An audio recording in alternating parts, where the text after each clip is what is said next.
What's everybody? Justin here from ACES Conference, bringing you ACES Conference, the podcast. As always, with me is my host, Tim. What's up, buddy? Hey, Justin. How's it going? We are doing season 3, episode 4. And if anyone's watching this on YouTube, you're going to notice that our clothes haven't changed. I love that. I hope that nobody ever watches these on YouTube, because one of the things that cracks me up is I always try to crack you up just before we start recording. And so for the whole, whenever you're doing the, hey, I'm Justin, blah, blah, blah, I'm always laughing through that whole part. So just because the difference between you and I is that I'm a professional. Yeah, I am 100%. I am 100% not a professional. That's okay. Speaking of professions, let's talk about our second profession, which is hosting ACES Conference 2021. That was a nice segue. Happening every Thursday in May. Sign up today at acesconf.com for details. 12 to 2:30 p.m. Eastern, 9 to 11:30 a.m. Pacific time. 2 speakers and a roundtable. Details were in episode 3, so if you missed that, go back an episode and listen to how we explain it there, or just go to the website acesconf.com and register. You know what else you get if you register and you're one of the first 100 people, Tim? No, what do you get? You're going to get a box, and what's in that box? Well, I don't know. No. First of all, wait. Hang on a second, because I'm still laughing because I think that 2 speakers in a roundtable was Ryan Reynolds' best work. What was that? Two girls, a guy, in a pizza place? Yeah. Classic Reynolds. Right. That was the best. I really like his new Mint Mobile commercials, but we can talk about that on another episode. No, in your gift box. So what we're doing this year, something different. Normally, we're not big swag people at ACES because we are a little bit environmentally conscious. But this year, with everybody being so far away from home, we're going to do something special. So if you've registered and you're one of the first 100 people registered, you will receive an ACES box, and inside of that will be 4 more boxes. It's one of those tricks where you just keep opening boxes. There's nothing in it. No, each week, there'll be 4 boxes, 1 for each week, and each week we're going to have something special that is relative to the content you're going to be hearing, whether it's a gift from a sponsor, a lunch thing, some swag, whatever. So everyone, if you're registered, you got to be one of the first 100 registered at acesconf.com. Now, we're also doing something really big at the end, okay? And you have to be present to win. This is not going to happen during that last session. We're actually going to have a little closing party probably that last Thursday night. More details on that coming soon. But we're going to be giving away, thanks to our friends over at Daylight, we're going to be giving away a Mac Mini M1 streaming kit. And in it will be a Mac Mini M1, an Elgato Stream Deck, an Elgato Key Light, and an Elgato Wave 1 mic. So this is going to be a big prize. Be present to win. Details more about that also at acesconf.com. How was that, Tim? Someone told me that I should be on radio. That was great. I think you did a great read there without even reading. I'm super impressed. My teleprompter for all of this is actually on the floor. I'm super impressed. We're just rolling this right off the memory. I love it. It's good, great. Right? So let's give the viewers and listeners a little bit. Keep in mind, this is on YouTube also. If you're listening to this in your car, pull over, go to YouTube, check us out, see how silly we look while recording this. But I love to make sure that I hope you're just listeners. Please just listen. Don't watch the video. We can't just be advertising, right? We got to give a little bit of content here. And so I was actually I called you the other day, Tim, about something, and you were like, stop. And I stopped in the middle of the road and almost got rear-ended. And then you're like, we should make a podcast episode out of this. And I was like, we don't do a podcast. And you're like, yes, we do. And I was like, all right, we do. And so here we are. So my question to you, Tim, was how do you onboard somebody? At which point it's been 4 days and I'm still waiting an answer for you. So take it away, Tim. Well, I mean, it was a good question. And it was a timely question because I had just, oh, wow, you Zoomed me. Okay, come back. I need to see you. I can't do this by myself. I need your support. Don't make me the focus. I had to get a sip of water. So it was a timely question because you said, you were like, how do you onboard people? And I think that, and we were talking about customers, right? We're talking about when you want to onboard a new employee at a customer. Okay, right. That's right. I remember this. And I was like, oh, this is great timing because I think we've done like 30 new employees this month. Right. Yeah. So yeah, so what we do is we do have a process for it. Our process is probably not as refined as some. I know that some people have a like a form for somebody to fill out. You go fill out the form. I'm not that advanced. I'm a caveman over here.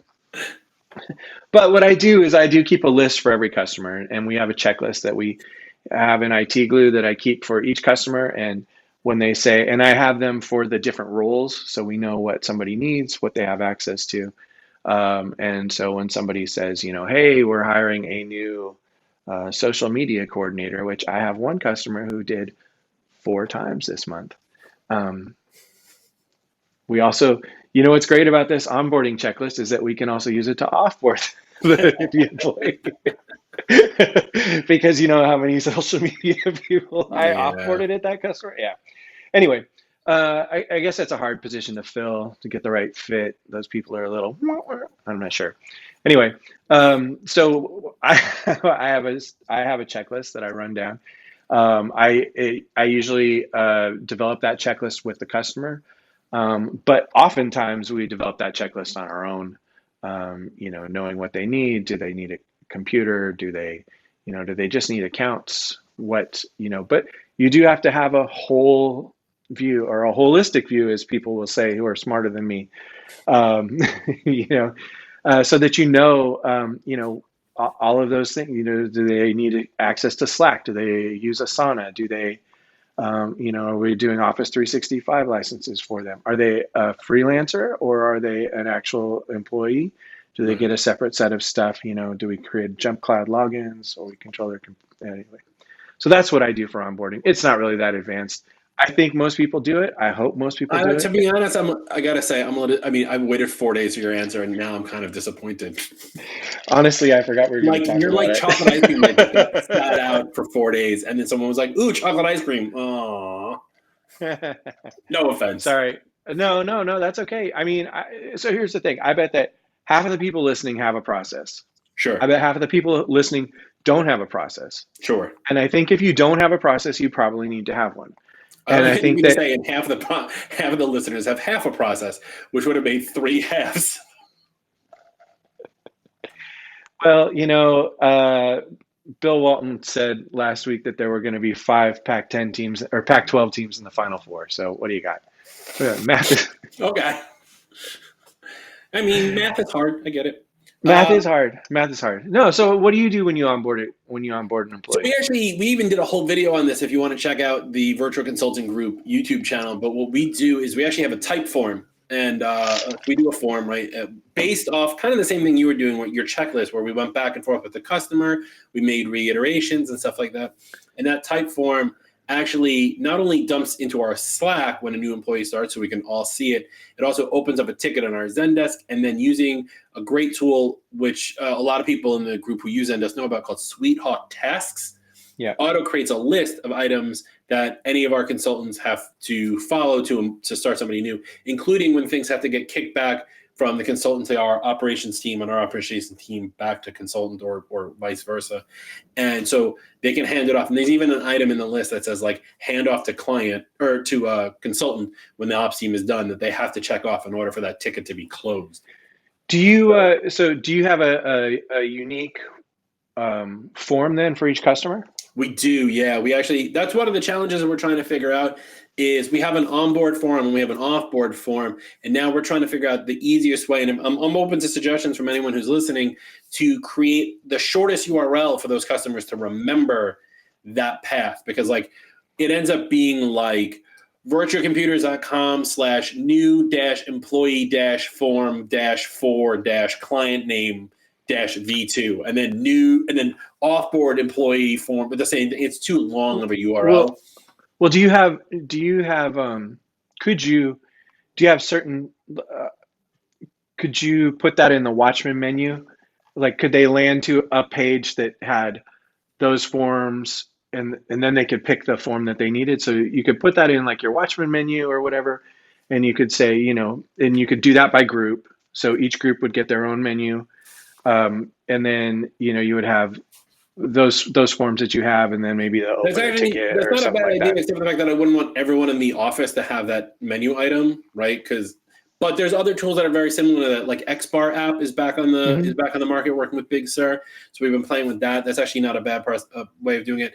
And we were actually trying to find a way to just make it like virtualcomputers.com/customer name, and then they can drop down in whichever form would load the Typeform into that. So we're playing with a couple of ideas. But if anyone's using Typeform or multiple Typeforms at a client, I would love to hear how y'all are doing it, or what kind of URLs, other than like a bit.ly link, because I don't think that's really great. What we have done, though, to make it a little bit better is when someone sends and doesn't use the form and they just say, hey, I got someone new starting, we actually built macros into our Zendesk that you can just click that says, thanks for telling us that somebody's starting. Good to know. Glad your company's doing well. Please go to, and then a link to the form is right there. Yeah. So we don't have to type it out. But like, we're at that point now, and this is big, especially for a lot of people who understand what's happening on our market, to blend the automation and white glove service. Again, these are things that I learned at ACES, right? Like this is no, it's so true.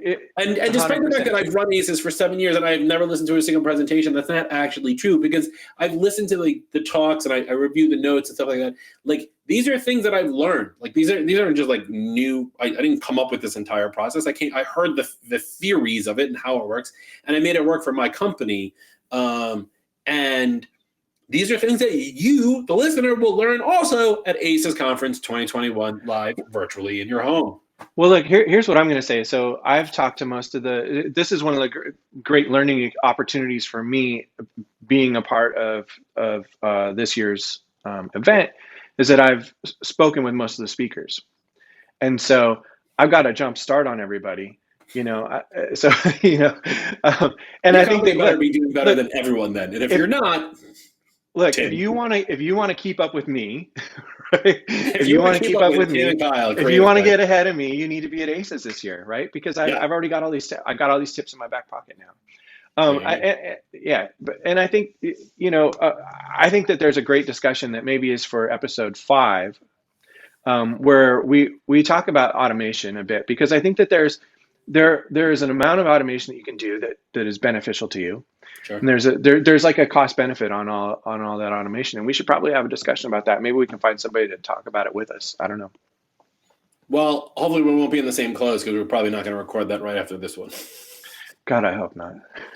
Well, stay tuned to find out if we actually pull that one off by listening to the ACES podcast. Don't forget to subscribe in iTunes and check out acesconf.com to register for the ACES Conference 2021 show every Thursday in May, 12 to 2:30 p.m. Eastern, 9 to 11:30 a.m. Pacific. 2 speakers and a roundtable. Hopefully Ryan Reynolds will show up. We have some great speakers lined up: Paul Green, Dupe Alero, Craig Cohen, Matthew Zachary, Kim Orleski, and a couple others that we'll announce soon. And that's going to be a great show.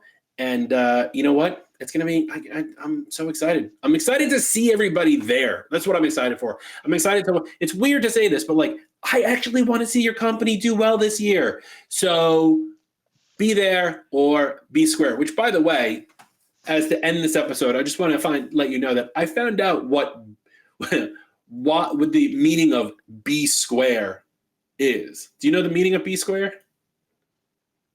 Why is that a thing? I mean, I thought I did, but maybe I don't. What is it? It's because a square has straight lines, whereas a circle is round. Because if you are B square, you are not around. Oh, I didn't. No, I didn't know that. I just thought it meant like you're not cool. Nope. Learn something new every day here at ACES Conference, the podcast. Thanks, everyone. Bye.